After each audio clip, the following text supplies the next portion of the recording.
The story of Warhammer 40,000 begins with the story of Games Workshop. Originally founded in 1975 by three friends, Ian Livingstone, John Peake, and Steve Jackson. Livingstone was an author who started the Owl and Weasel hobby magazine. John Peake was a boards game craftsman who would start by making backgammon boards. And Steve Jackson was a journalist who would make most of the content for Livingstone's Owl and Weasel. After sending the first few copies of Owl and Weasel to Albion Fanzine, they found their way to Brian Bloom, the co-founder. Bloom was impressed with the hobby magazine, so much so that he sent the trio a copy of a fairly new board game called Dungeons & Dragons.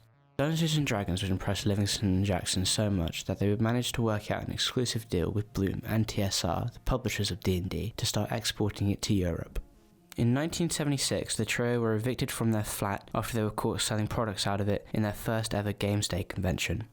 Alongside this, John Peake would also leave the company, as he was not interested in role-playing games or the direction the company was taking.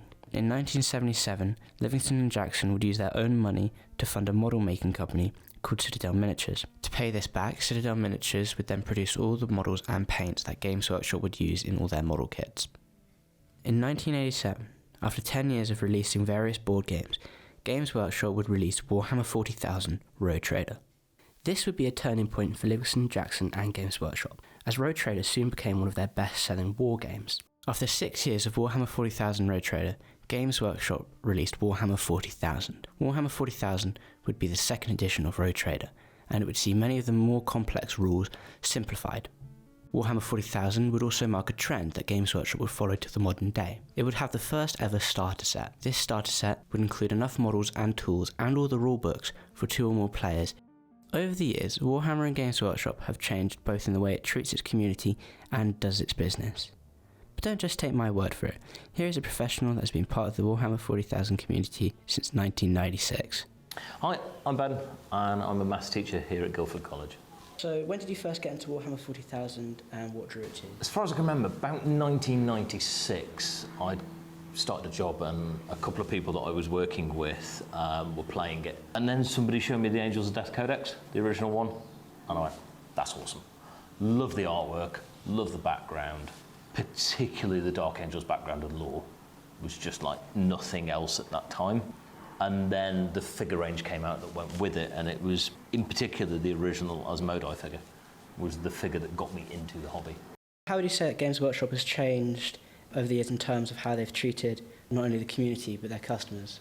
So I worked for them, as best I can remember, in about 2005 for almost a year. And I started as a trainee store manager. Part of that was working in retail, part of it was theory and things like that. And the retail side of it, which was the bit I'd sort of worked on at the beginning, at the time was very, very sales heavy. So there was almost a script that you had to run through with each customer, where you'd welcome them in, you'd ask them what they were working on, and then basically you were trying to sell stuff to them.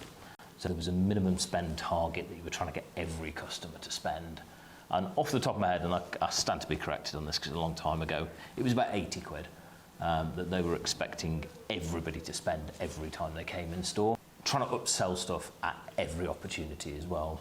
And to a point, regardless of whether that was the right thing or the wrong thing for that person. So you get somebody coming in that wanted to get into the hobby, and you're trying to sell them a boxed game and a codex and a load of other stuff as well. That's less obvious these days. Like going into the stores, it's less obvious, it's less rigid. The conversations with staff seem to feel a bit more natural. They seem to be a bit less sales orientated and a bit more sort of natural, and trying to build a rapport with you as a person rather than just trying to sell you stuff, which was the emphasis back when I worked for them. There's a lot more community engagement as well these days. So things like hobby heroes, where they're recognising influential people within the community that are doing good, promoting mental health, equality and diversity, those kinds of things. That never happened when I worked for them. It was purely sales driven. Whereas now it is more about recognising both the community and the role of the community in shaping the hobby. I don't think there really was a community as such. I mean, there was, but I don't think they recognised it in terms of anything other than a customer base. And that's what everything was seen as. It's very aggressive retail, where everything was target driven, sales orientated. If you weren't hitting sales targets or you weren't achieving like the number of whatever it was that you've got to sell that week, then you were having a conversation with the store manager, and it never felt very secure as a role. Everything was very dependent on ticking off, have I sold X number of boxed games this week? Have I sold so many bottles of glue? Have I sold this? To the point that the store manager would be there almost eavesdropping on conversations and then pulling you up afterwards on them and going, why didn't you ask this customer about this? Why didn't you try and sell them this? Why didn't you, take this opportunity to upsell something? So Warhammer 40,000 has obviously been around for about 40 plus years. And with it, of course, the laws changed, armies have been added, armies have been removed. What would you say, well, for you personally, is the biggest law change done so far? One of the biggest things that happened for me was when the Horus Heresy series was written, because that marked just this shift in idea that actually the law is important and the background's important, because to that point, most of the background was just fluff written to sell models or game systems. It wasn't really a coherent thing. They'd write a bit of fluff so that they could create an event, so that then they could bring out some models that went around that event.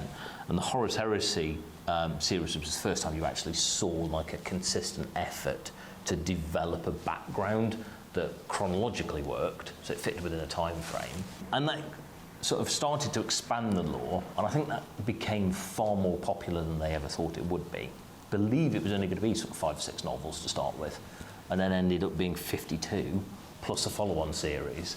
And I think from that, then, that they realised that actually the lore is key to this, and we can do stuff with this. So what would you say have been the biggest changes in models since 2nd edition? I've got 2 for this one, because the biggest change for me personally was when they went from the change of metal and resin over to all plastic. Now the problem with the metal range is the figures are really cool, but they're very limited in what you can do with them because they're difficult to cut, they're difficult to adapt, they're difficult to change. Whereas if you change that over to a modular sort of plastic system, which they did, where everything's multi-part, it opens up the opportunity to convert, to kit bash, to personalise a lot easier than it used to be. Because when I started, everything was multi-pose, everybody had the same figures, and other than maybe painting them a different colour, there was no real scope for personalisation or customisation within it. And I think that's been one of the biggest changes, is making things now that are much more modular, so that you can adapt it, you can convert it. And I know a lot of people, myself included, find that probably the most rewarding part of the hobby. Well, I think that's all the questions answered. Awesome. Thank you for your time. Yeah, my pleasure.